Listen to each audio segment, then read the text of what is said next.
How did I come to make work that looks like maps? I never really pursued an art career, even though I wanted to, but I just couldn't give myself permission to do that. When I got into college, I discovered geography, which was cool for a lot of reasons, and one was that you studied lots of things. You studied politics, physical geography, weather, the movement of people, sociology. It also included cartography, and I finally discovered here was an art medium that I could do with rules and restrictions, and I felt like I could give myself permission to be creative within this very restricted world of map making. And I really loved maps. I thought they were beautiful, organic shapes. There's maps that describe mountains or rivers, natural things, and there's maps that describe roads. And then you could pick something out. Like I'm going to map where everyone in the neighborhood has a jack-o'-lantern on their porch. Anytime you map these random things, you're creating the basis of chaos theory,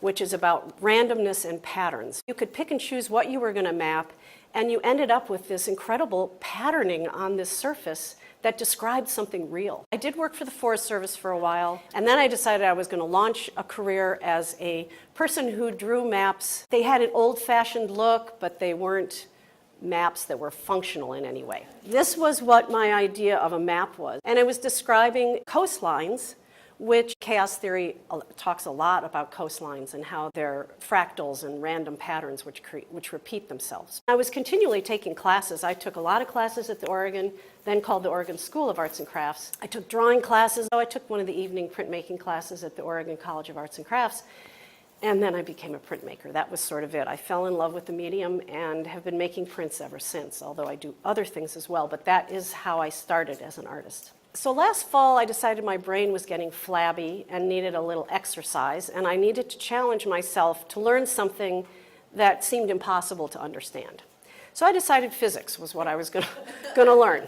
Chaos theory, about the patterns that exist in nature and about randomness, complex systems of weather, migratory patterns of birds, coastline, and how coastlines are created, things in nature that I could understand. And then I began to understand that part of my interest in cartography and part of my interest in nature was these complex patterns that seem random, and yet when you look at apparent chaos, it has an order to it, and I was able to sort of wrap my mind around that idea. So a lot of the titles for the work in this show and a lot of the work itself goes kind of back and forth between mapping and chaos theory. This piece, which is called Point of Certainty, is the kind of the combination of both chaos and mapping to me.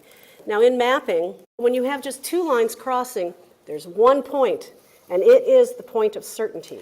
But it also relates to chaos theory to me, because in a way this is a tongue-in-cheek commentary on how in chaos theory there is no point of certainty.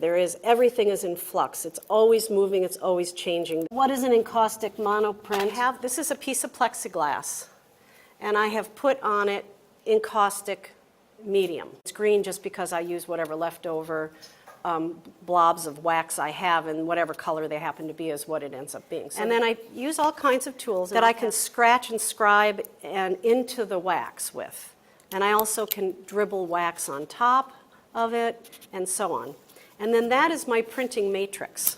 These are multiple runs through the press, and some of them are many runs through the press. Before I start the process, before I print, before I do anything, I take blank pieces of paper, and I have a whole bunch of washers, metal iron washers, and I squirt on them a combination of 50-50 white vinegar and water. And then I lay the paper down on those, just the blank white paper, put weight on top of it, and let it sit for about a day. And the rust transfers onto the paper and creates those rusty marks. And then I print on top, and again, I don't think about what I'm printing on top, but I get to pick out the ones that just magically resonate and happen, and that's what for me, that's what these pieces are.